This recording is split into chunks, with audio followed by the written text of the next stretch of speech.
The topic of the day, the topic du jour, if you will, is Big 12 expansion. We've mentioned it many times. This feels a little different. How different, we don't know. And that's why we brought on a guy that may have those answers from the Oklahoman. He is the columnist. He is Barry Tramel. And Barry, thank you so much for joining us today. We appreciate it. Glad to do it. How's things in Utah today? Things are pretty good. Expecting temperatures in, the upper 80s, sunshine. You can't beat that in August. Yeah, well, we've got a heat wave. We've hit the hottest part of the year, so pray for us that we don't wilt. We will pray for you. As somebody that grew up in Missouri, I certainly understand the Midwest and the humidity and everything that comes from July and August in the Midwest. So I certainly feel for you. And speaking of things that are hot right now, BYU to the Big 12. Over the last 12, 14 hours, there's been a lot of stuff, and you were right at the forefront with your piece calling BYU a no-brainer to join the Big 12. Why do you think BYU is a no-brainer? Well, I mean, the Big 12 sooner or later is going to be down to 8 schools, and that's not anything you can just live with in modern collegiate athletics. A 10-team conference might not be enough. They might have to go to 12. And so the Big 12's got to supplement, got to fortify. And clearly the best option out there for the Big 12 now, as in the past, is Brigham Young. BYU is a Power 5 athletic department that just doesn't happen to be in a Power 5 conference. Anybody else you add, sort of going to have to make an adjustment. You have belief they can do it, probably can do it, but you don't have to worry about Brigham Young. Brigham Young's a ready-made product on all fronts, but particularly football. The geography, it can be challenging, but the Big 12's a little bit used to stretching itself. West Virginia has been in the league now a decade, and I just think the advantages of Brigham Young are just so overwhelming that there's really not a decision to be made. The Big 12 has to invite BYU. Sunday play and some of the social issues will always come up when it comes to BYU and their name and conference expansion. Are those some of the things that you believe will keep BYU out of the Big 12? Or, can those things be worked out? Well, I think they can be worked out, and they can be worked out easily. When it comes to Sunday play, there's an easy solution. Don't schedule Brigham Young on Sunday. That's a great line. I love that. On Sunday. There's nothing difficult about this. It's simple. If you got the baseball or the softball or the volleyball championship scheduled for a Sunday finish, move everything up a day. These are difficult times, and if Brigham Young helps this league stability-wise and financially, you don't worry about some of these sports calendars. So now the social issue would be a much tougher deal. You guys know way more about this than I do. You've been dealing with it, for decades, particularly with the Pac-12. But even in this part of the country, if you'll remember, was it 5 years ago, some of the advocacy groups wrote letters to the Big 12 presidents and to the Big 12 office saying, do not admit Brigham Young to the conference. And that's the kind of thing you look at if you're sitting there trying to decide whether to expand, or if you're sitting there trying to decide, Brigham Young might help, they might not. But when the vitality of your conference and the economic stability of your conference is in question, those things become less important. And, to Brigham Young's credit, I don't know that Brigham Young has ever played the discrimination card itself, the religious discrimination card, which I think Brigham Young would have every right to do in many cases of these. So if people just sit down, Brigham Young, from what I've read, BYU has made a lot of concessions over the years, not to conferences, but on their own campus in terms of changing of the honor code and those things. So, I understand some of the concerns people make, but I think it also sometimes you have to see both sides. And I'm not sure that people have been real quick to do that, to sort of try to understand Brigham Young's stance on some of these situations. So that's something you can work with. It's something you have to deal with. It would have to be vetted. It would have to be discussed. but I don't think that will be a barrier to inclusion in the Big 12. You know, Barry, this is an interesting question because I don't know if even the Big 12 knows right now. What do they want for themselves? What are they trying to accomplish? They know Texas and Oklahoma are out the door, whether it's in a couple of years or if they buy themselves out or whatever the case may be. What does the Big 12 want for itself? Well, when you say Big 12, you got to sort of distinguish what you're talking about. Are you talking about the conference as a whole, or are you talking about solitary members within the Big 12? Frankly, for the last 5 weeks, the 8 members of the Big 12 who were left behind have been on 2 paths. They've all been seeking solid footing. They've all been seeking financial solid future, which is in question without Oklahoma and Texas, and the television contracts coming up for bid here in about 3 years. So that's not set in stone, their financial viability.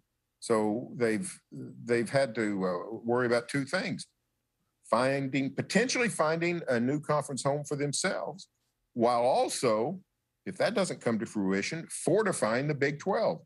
Yesterday, which Thursday, was a big step when the Pac-12 said we're not going to expand for now.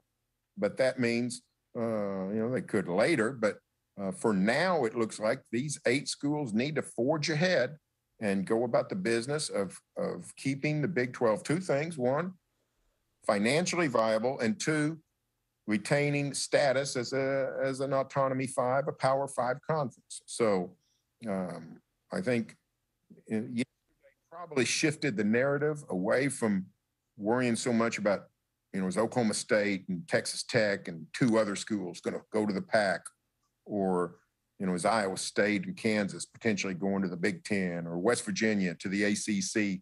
Clearly, the Pac was the biggest threat to poaching some schools from the Big 12. If that's not going to happen anytime soon or at all, then the Big 12 needs to go ahead and make a go of it with those 8.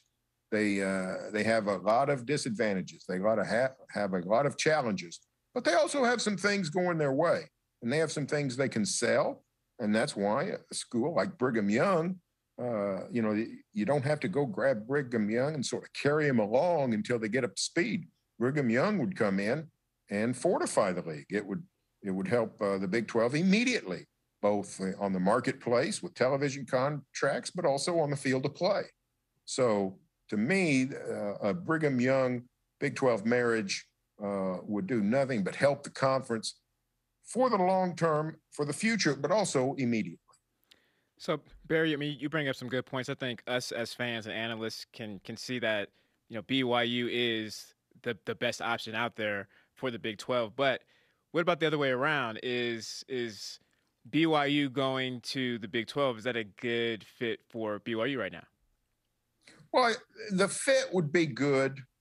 I would go in with some questions if I was Brigham Young.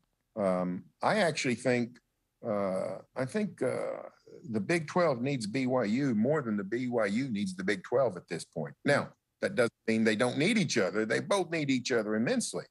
But there's a little bit more risk for BYU. What if Brigham Young joins the Big 12 and then in 2025, the Pac-12 changes its mind and poaches 4 members?